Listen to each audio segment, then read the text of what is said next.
Namaste. I'm Mona Flynn, and this is a practice for our star swimmers. I wanted to start by explaining a few things that might help us all to look on the bright side, to stay positive, to keep looking up, and how we get to move forward together. And from the yogic roots, there are 3 words, concepts that I want to share with you today.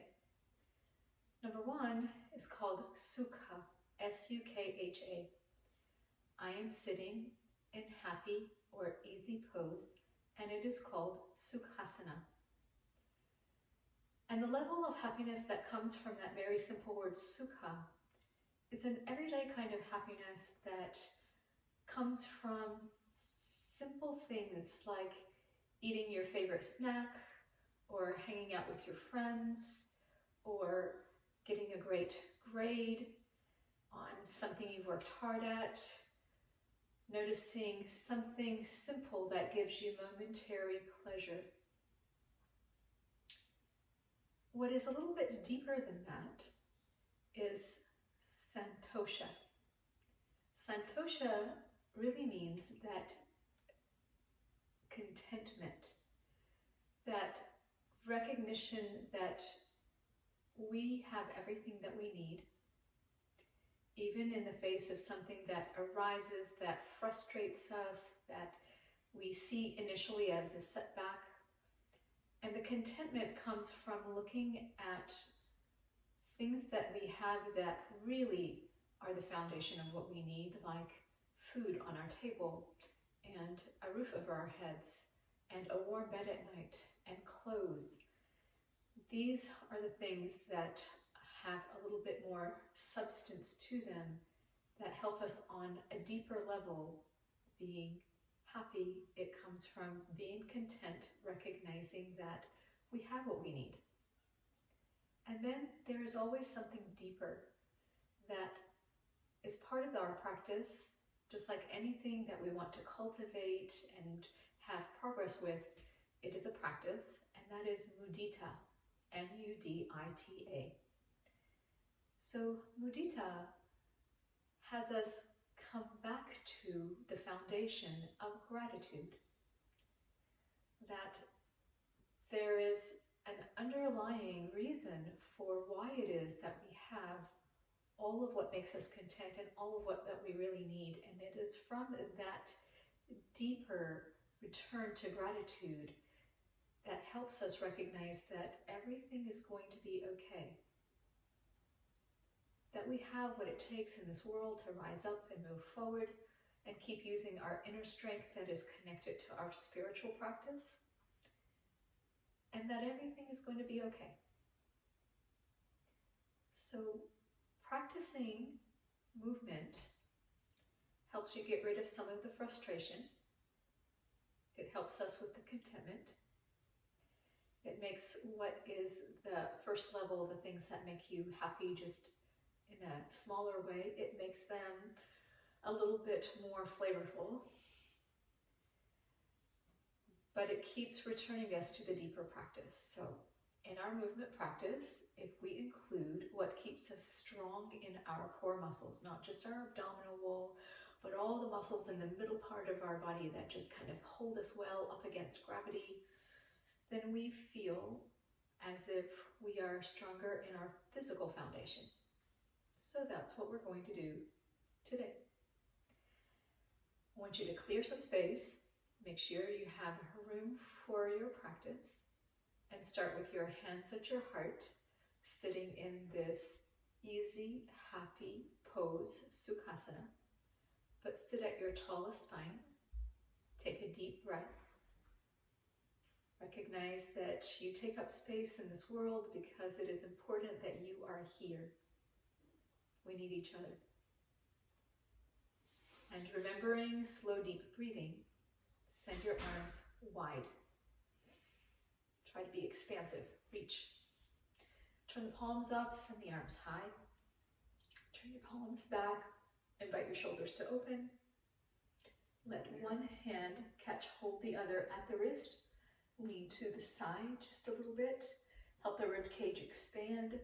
Think about all of the stretches that you do in your different strokes and how the ribs stretch and your spine stretches because your arms are reaching. And then up and over to the other side. Notice where your breath goes. Recognize that you have to reach down. Let your legs turn on. And here we go. A twist in Sukhasana. Today we're going to do a lot of twists that are strengthening and energizing. Inhale, come out of it. Exhale to the other side. And as you think about those three words, Sukhasana, Santosha, Mudita, I want to hear from you afterwards. What are your practices? What are you practicing other than your yoga that brings you back to gratitude and brings you joy? From here, we're going to work on all fours. And we'll warm up the spine with cat and cow. But when we do cat, let's push with our hands down and forward and our shins down and back, and then come through to a little bit of a back bend. Here is cow. And you all are great athletes. So you can tell that whether it is a smaller movement, there's a chance to have some strengthening to it and to understand how your body works better and to recognize that you are stronger than you think. Come into a low plank. Try to keep your body straight, keep your neck neutral, look slightly ahead, long neck. And I want us to do a Pilates exercise called running in place. One knee is going to barely tap the floor. And as you straighten it up, the other knee is going to barely tap the floor. And you can keep doing this slowly. You can do this faster. What I'm going to encourage you with is to focus on not letting your body or your spine move up and down. Let just your legs move. And the faster you go, the more you will work at being absolutely still. And you can tell that your core muscles are really working. Come back with your head, walk your toes forward, and try to notice sending your head back. We are in dolphin pose, and we are used to doing dolphin push-ups. There are several ways. At first, I want you to keep your feet still where they are and lift your head and come over your thumbs, a nose toward the floor, and then come back. You can do a few of those. The idea is to be slow and controlled so that we have good form. And we really build the strength in how we build the awareness of how to manage the movement.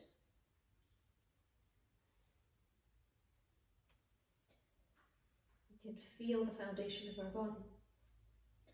We're going to come back to that, but we're going to stay working from the elbow, forearm. And as you go back to your plank, turn to one side. If you find that it is too much, park one foot and use it to help you stay. Lift from the outer rib cage, take the arm high, and reach over the head. Really stretch and reach over the head. And if you're ready to do more, then I want you to park your feet together. See if you can stack them together.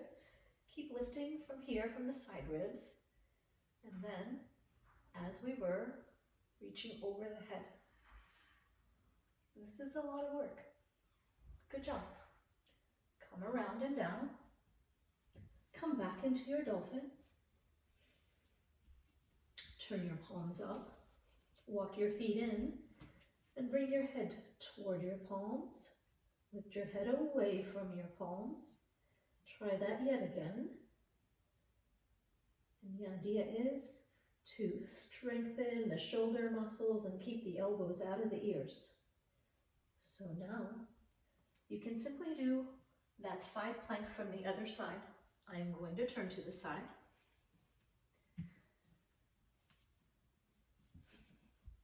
And remember, you can prop the foot, create the lift, reach over the head, and try to keep that sense of lift. And the other option is to stack the feet and to continue with this extra reach. Great deep breathing. Good job. Come around and down, and we'll do one more. This time, just to check out, lifting the knees just a little bit off the floor. And this is our jackrabbit. So we're going between some yoga poses, their preparations, Pilates exercises that go well together. And then back into our inversion to try dolphin one more time. This time, I want you to keep your feet a little bit closer to your elbows and take your head as far back as it will. Still keeping the shoulders out of the ears. We can try this with our hands together.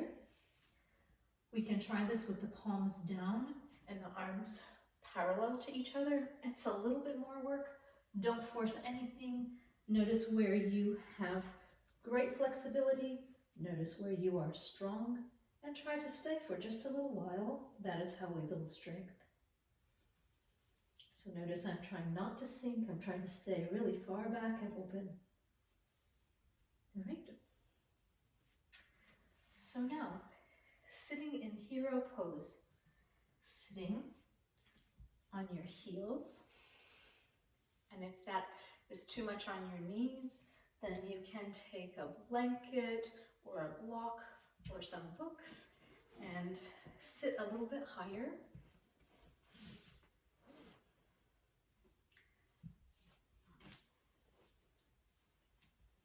Your knees have to be happy with it. And we're going to do cow face pose. So if you'll notice, when we take one arm up and back, it has some similarity to where we were in dolphin pose. So one arm goes behind us from above, the other arm from below. And the idea is to try and hook the fingers and not take the elbow out, but take it up. Not take on the back bend, but sit tall. And if your fingers don't hook, then use a strap or a belt, something, a small towel that you can park between your hands as you reach them toward each other. So the simple rule is, if you can hook 3 fingers, then you can ignore the strap. We should try equally on the other side.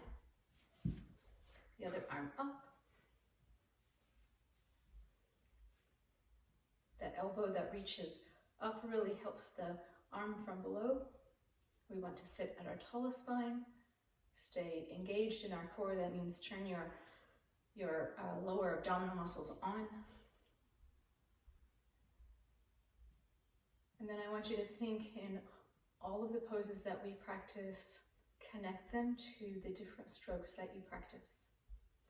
All right, moving right along. We're going to sit so that our knees get to stack. One knee over the other. And sometimes that's a little bit of a challenge. So if what makes it better is to park one foot across, hold on to the knee and sit tall, that's great. If that is too much, you can stay sitting in Sukhasana, in easy pose. But I want you to find what you can do and think about which knee is on top or which leg is in the front. Okay? The knee on top or the leg that's in the front, it tells you which arm goes above. So we are repeating cow face pose. This is a little bit more classical or traditional. If I have my right knee on top, that means my left arm goes above and vice versa. And that way we are stretching the muscles of the hip, and the lower back and the outer legs, and not just the shoulders. All goes together. Just like how we in this world all need each other. So today, I want us to repeat on the other side, and then add it to our twist in Half Lord of the Fishes, asking our legs to do that a little bit more, and finding that we can count on how our shoulders have great mobility, so we're spending time building strength where we have mobility, where we are asking for deep stretching. We want to be strong, and that will keep us protected. It will keep us safe in all the things we do. Moving right along. So now, if we sit so that one leg is propped up, so the knee that's at the bottom, it's pointing toward the center. And I'm going to turn slightly to the side so you can really see what I'm asking you to do. And if you have something that you can sit on that would be better, it is not absolutely necessary, but let's see how the leg underneath is centered. It points forward. The other leg comes across the top. And I want to hold on to my knee and turn. So my knee tells me which way to turn, this top knee. If I'm holding the right knee, I'm going to turn to the right. And if I'm holding the left knee, I'm going to turn to the left. And we are all unique. Everybody has their blessings. So I want you to start and really think if you can hug the knee a little bit deeper. Does your spine let you have a deeper stretch? Then the back hand, it's going to go across any amount. Use your legs, make sure they push into the floor, sit at your tallest spine, all those great things that you hear. And then consider a deeper twist. The elbow can go to the outside of the knee. We can keep turning that little bit further. And if we want yet another challenge, we can take the back hand behind us. We can take the front arm to the outside of the leg and thread it through. And the idea is to try and hook the hands together. And if you have to round to get there, that's okay, but then come back and try to sit nice and tall. All right, good job everyone. So when we do something that's a really great twist on one side, or that is a lot of work that is just one-sided, we need to make sure to catch the other side up. So this time, I'm going to turn and do exactly the same from the other side. I'm going to park the knee, and though the foot can go along with its midline, it can also come across. And we hold on to the knee and sit nice and tall. The legs are on. And the hand that is opposite the knee stays. This top knee tells me which way to turn. Again, if you have your left knee, turn left. If you have your right knee, turn right. Take the free arm behind you and come and hug the front knee any amount deeper. Sit tall.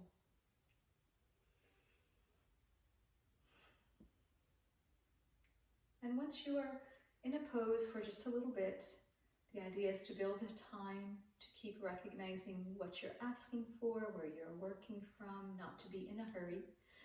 Then we might feel that we can go further. So if you can go further, keep bringing the arm further along, a deeper twist. The back hand slides across. And again, we are all strong in different ways, and we are all flexible in different ways, and not just in our body, but how we are willing to do things and take on life. So taking that back hand behind us, and taking the front arm from the outside of the leg, trying to thread the arms together. And if you can hook your hands together, try to sit tall as you work to make it happen. So I'm sure you have heard this old saying, anything that is worth doing well. And therefore we want to pay attention to the detail so that we stay safe in how we learn something new and how we understand ourselves in it. Now sit here, sit nice and tall, Baddha Konasana. Just gives the leg muscles, the hip muscles a chance to open up after all of that. Draw yourself up, and we're ready to move on. Great. We're going to come back to that crow pose idea that we eased into with our jackrabbit. So what I had you do before was to come and park your hands and then keep your knees just slightly lifted. Now we want a little bit more. We want our arms to do more. We want to strengthen the shoulder muscles in more than one way. And at first, I'm going to lift my body up just a little bit, bend in the elbows a little bit, and bring the knees toward the upper arms, not just at the elbows, but toward the upper arms, and lean in. And this would be great just all by itself. Don't let your head hang, keep looking ahead. Always in life, keep looking ahead. And then check out and notice if you were to lift one foot off the floor, what is it like so that the hands and the other foot have to do more? Lift the other leg off the floor. Stay a little bit, come back off. And it's only great to back away a little bit, give your body a break from what you're asking, come back and try it again. It's a building process. So as you try it again, there are many variations of how to know where to work from, and then to trust that you are stronger than you think. And sometimes you're surprised. Just know that it comes from being consistent in your practice, whatever it is that you're practicing. So we're going to try it again, but in between, we want to really stretch our heels. So I'm going to sit so that my heels come close to the floor, my knees are wide, my hands are together, and I'm really stretching my back. And then park the hands down and come into standing forward bend. Look up to your belly. Park your hands at your shins, extended standing forward bend. Swing the arms up and sit into powerful pose. Bring the hands together and notice that you get to lift your ribs a little bit higher when your hands are together. And we're going to add a twist to our powerful pose. We can start simply, our hands can go together to one side. We can slide down that little bit further. The legs are doing great work. But if you can go further yet, if your body gives you a chance to fold deeper, you can bend the elbow, rotate to one side. Press the hands into each other, let the top elbow point up. Try not to lean to the side or swing the hip to the side. And just notice your arms are doing great work. This is great core work. Your legs are on. Back to powerful pose. Long spine, strong legs.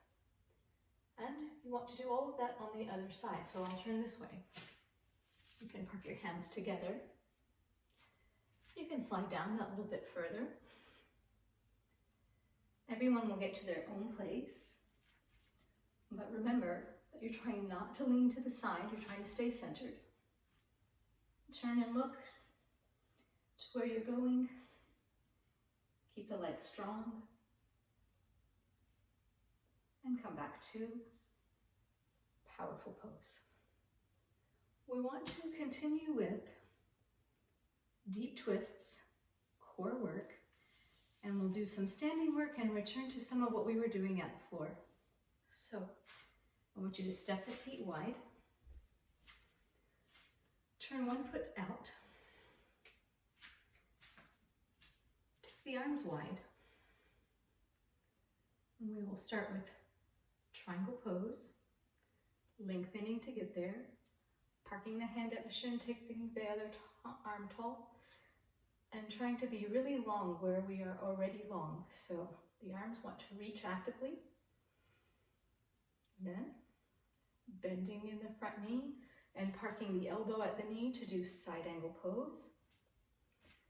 Similar to that side plank that we did, we can take the arm overhead and let the line of the arm follow the line of the back leg and feel this really great stretch. Think about how it feels when you race in the water and you quickly reach out to out-touch the person next to you. We want to make sure those muscles are resilient and strong, that you're not going to strain or tear anything, that you are ready because you are strong. Lift the elbow, try to be really still, meaning fool the audience. Try not to change anything once you lift that arm. And then we're going to go a little bit further. The top arm goes around and behind you. The bottom arm slides down. And you could stay here and use your foot. You could push down.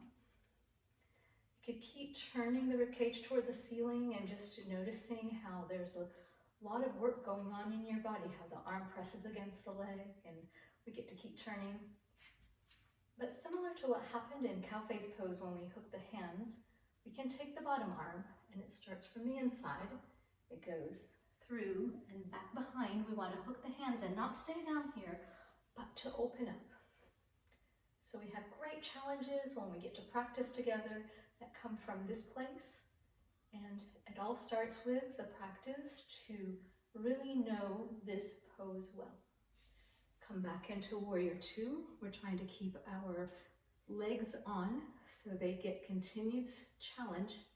Look over the front hand. Our warrior poses give us a chance to feel ready and strong for what is coming.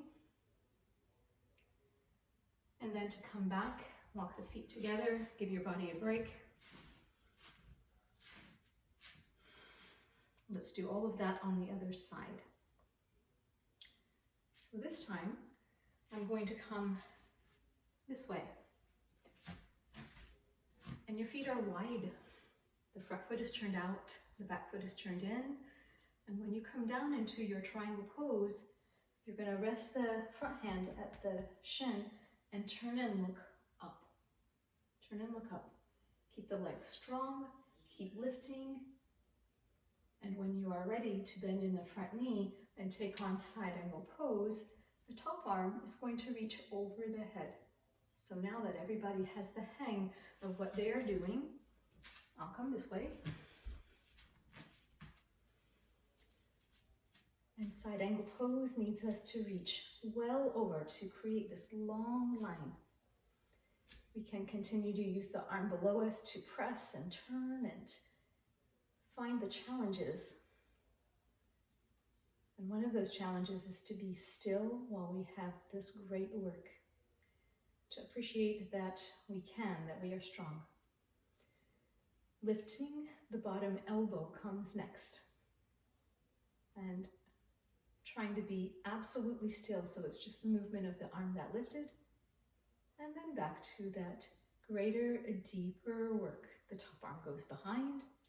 The bottom arm reaches from below, through from the inside, to hooking the hands back behind, and then opening up. So even here, if it is too much to hook the hands, you can take the strap or the belt and reach back behind, or a small towel, and use that.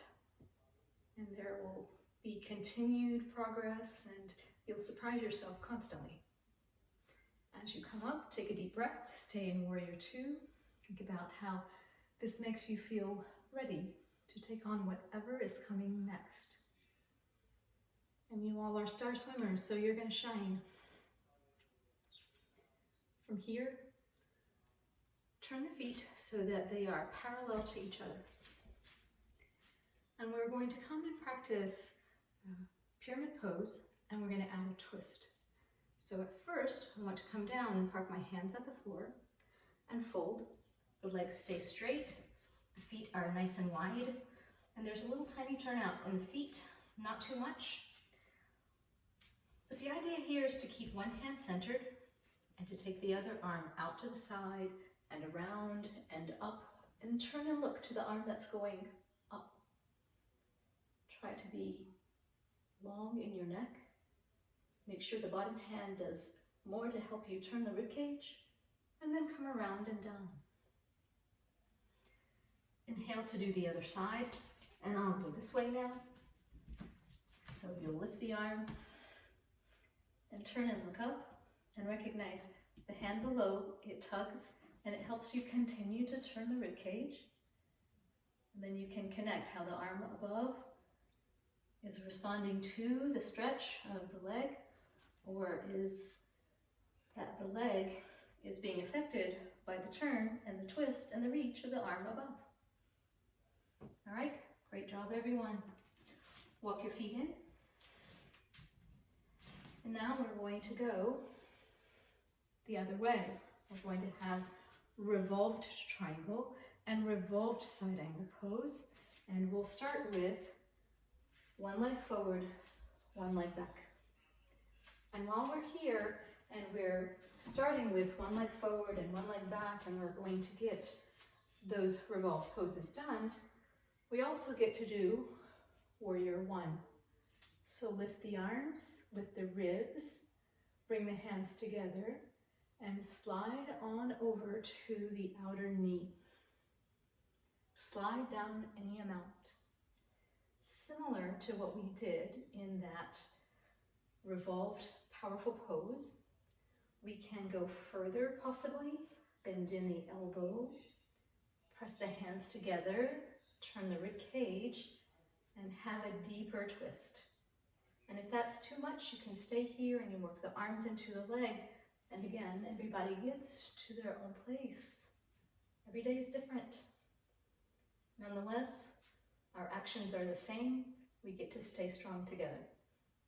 So now, take the time, come out of this twist, park your hands at the floor, slide the back leg slightly forward so you get to straighten both legs.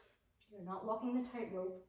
And at first, I want you to back off to do more. I want you to park your hands together, lace them together, look ahead, reach well back, and stretch. Stretch the shoulder blades away from each other, reach the collarbones away from each other, reach the shoulder blades back, and keep looking ahead.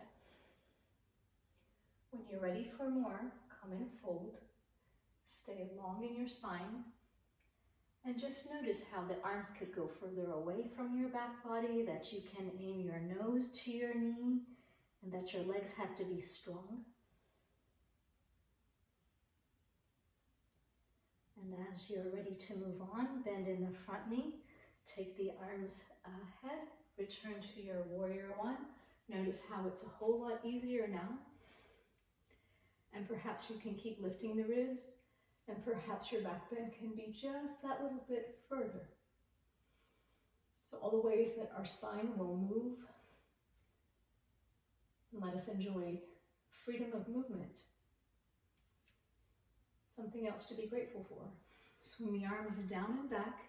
Notice the similarities and begin to connect how your shoulders feel here to the different strokes that you practice, and how all of these poses are going to lend themselves to the different ways that you practice in the water. All right, all of that on the other side now. So we want to step the other leg forward. And when we start with warrior one here, we get to compare it to what it will feel like after those twists. You're not in a hurry. We want to stay long where we are already long. Bring the hands to the outer knee.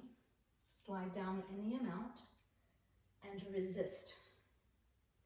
So what we're learning in our practice that is different to what you're learning in the water is that we want to arrive at the next place and be still and pay attention to what can we learn here, how is it valuable, where are we working from, how do we want to be safe, and then to find a little bit of joy in the movement. Come on down, turn any amount more, use your hands well, turn as best you can, keep reaching into the back leg, and notice how strong you are.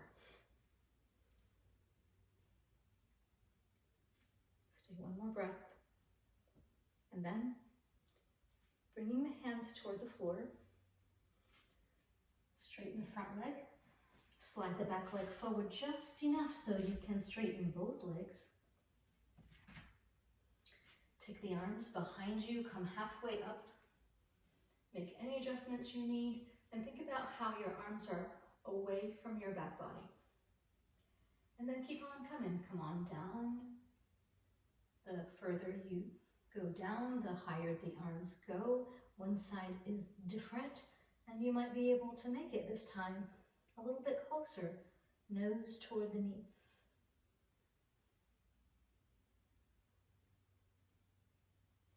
When you're ready, lower the arms, bend the front knee, take the arms then high. Find that warrior one again. Notice how it feels a whole lot easier, that you have a little bit more range of movement. Take the arms down and back. Connect to your back bend. And then step the feet together.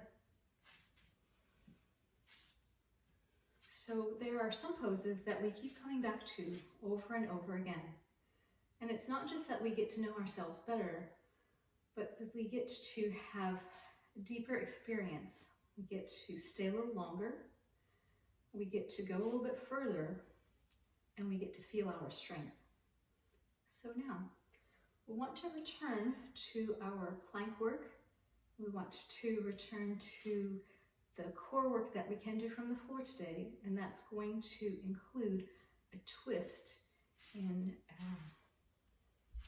a new surprise to our pigeon. So at first, coming into a tall plank this time. And if we were to keep our feet a little bit further away from each other, a few inches, and rotate to the side, all of a sudden we have a very similar place to where we had been before.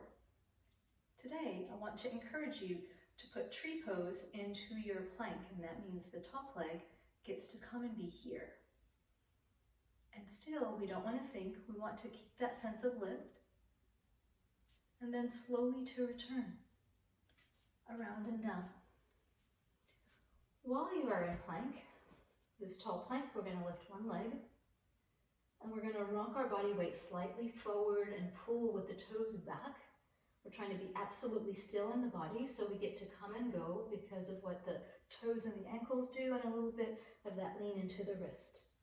Come sit in hero pose. Sit at the top of your feet. So we get to let the muscles of our feet stretch in a slightly opposite way. And then, same idea to the other side. So I'll show from this way.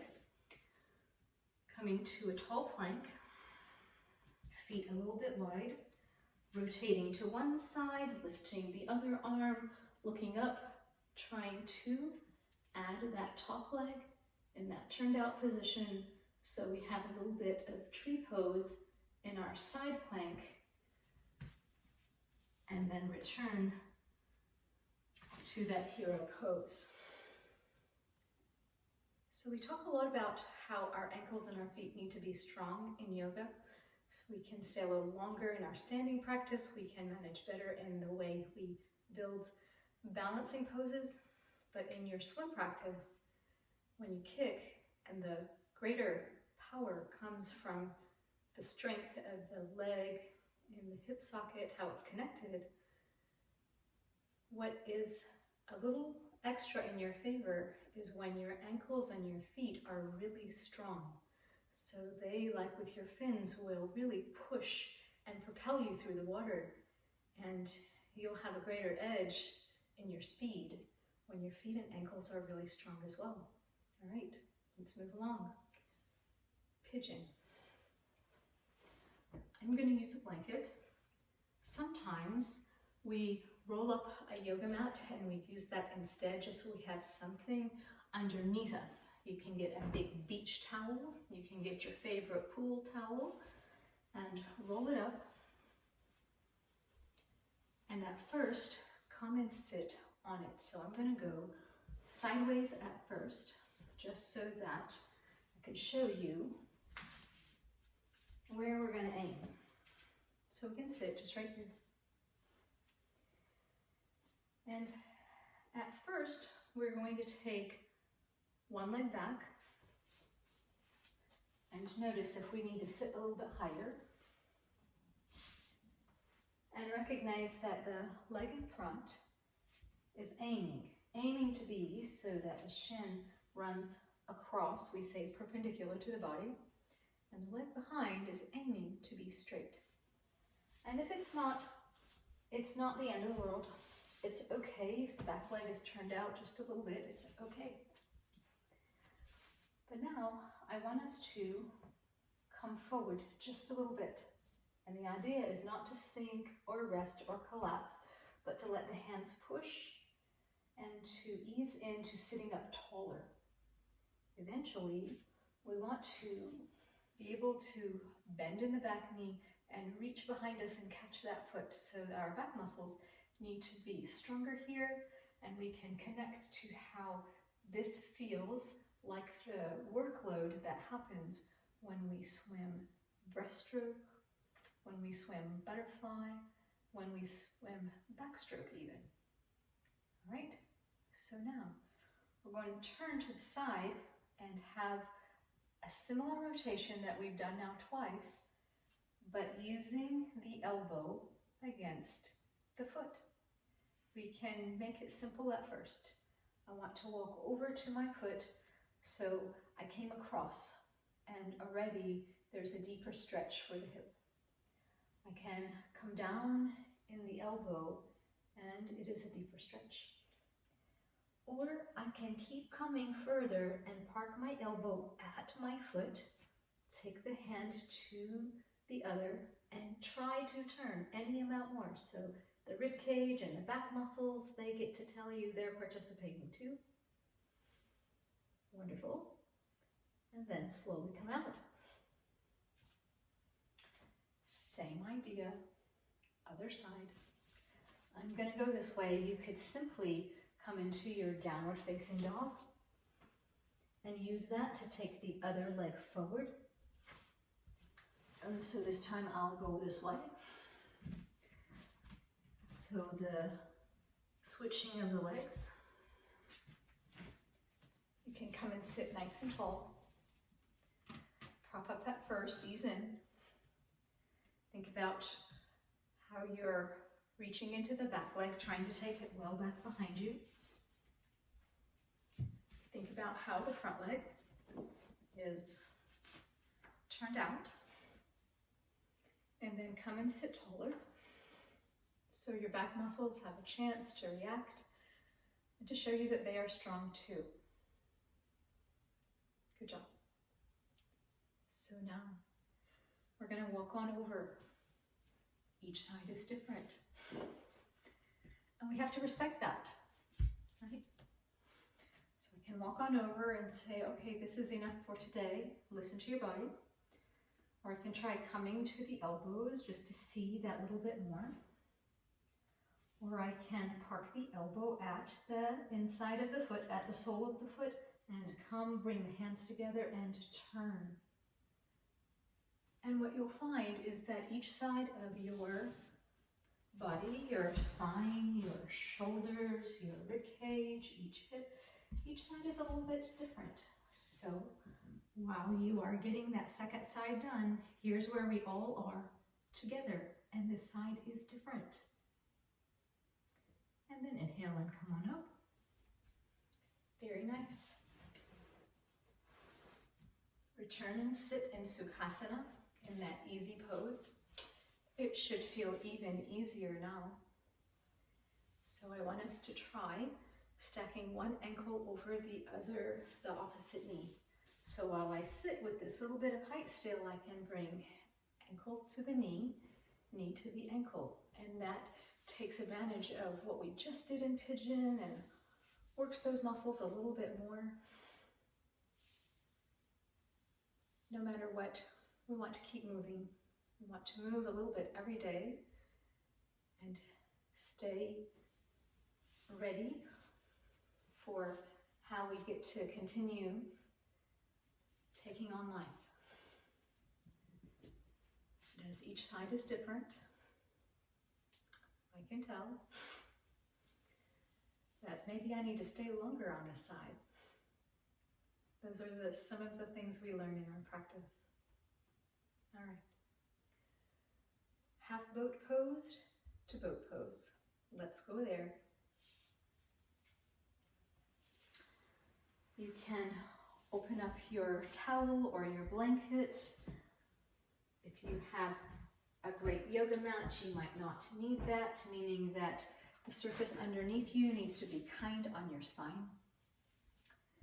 And when you do half boat pose, you have still great core work, so let's start there. My hands are laced together and they are holding up the weight of my head. Elbows are wide. And I want to lift the legs and recognize that these core muscles are on. They're helping lift the front of the body. And I want to come back to this place. I want you to come back to this place too. In between, we get to sit all the way up into boat pose.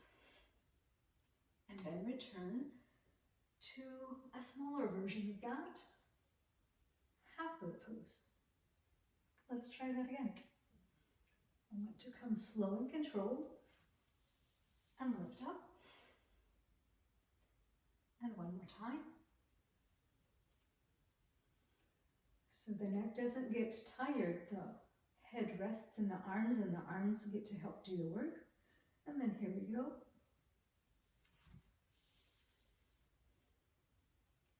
Wonderful. From here, we want to practice a little bit of our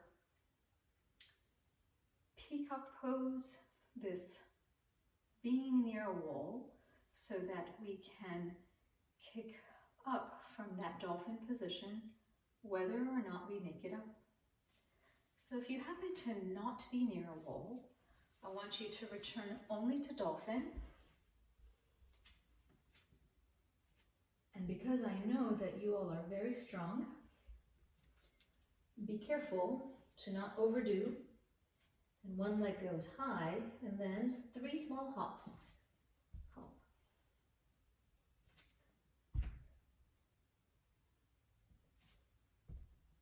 Notice that your head is not resting on the floor, and that the movement is slow and controlled so that we really build strength through the shoulders, great core control, and use the strength of the legs. We want to do the other side. And it's not important when you don't have the wall how high you're going. It is important to be slow and controlled. And just notice what your shoulders tell you about it, that they are instantly on.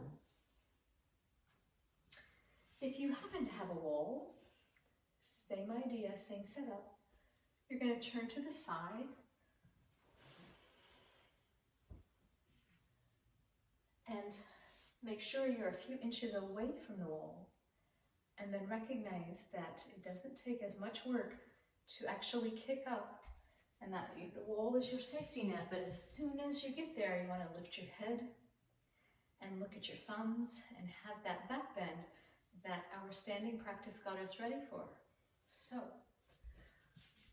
the hands are laced together in this prayer position. If I'm too close to the wall, then that's not good for my head. And as you come into it, it's not important how high you go. You could practice just the hop, or you can send both legs up and lift your head, and then practice balancing without wall.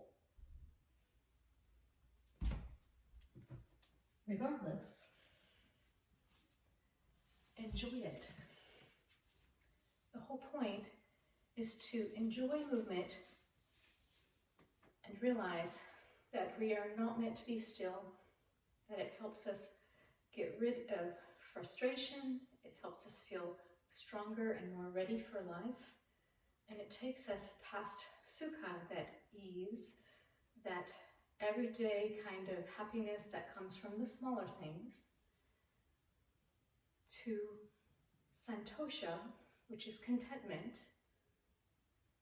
recognizing that we really have all that we need, and mudita, that deeper joy that comes from coming full circle back to the real reason, and that is gratitude. And then that sense of happiness becomes great, because when we focus on gratitude, it just becomes exponential. We recognize all the great things in life that we have. I'm going to seal our practice with the singing bowl.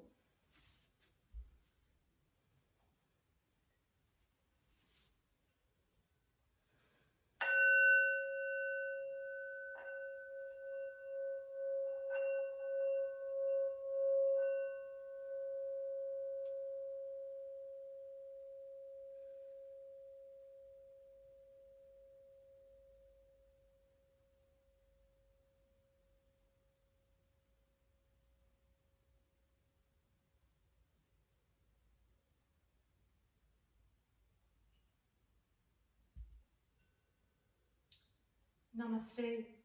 Thank you for joining me today. I look forward to hearing from you what makes up your daily happiness practice. What are you enjoying about your yoga practice? And anything more that keeps us growing strong together. Namaste, friends.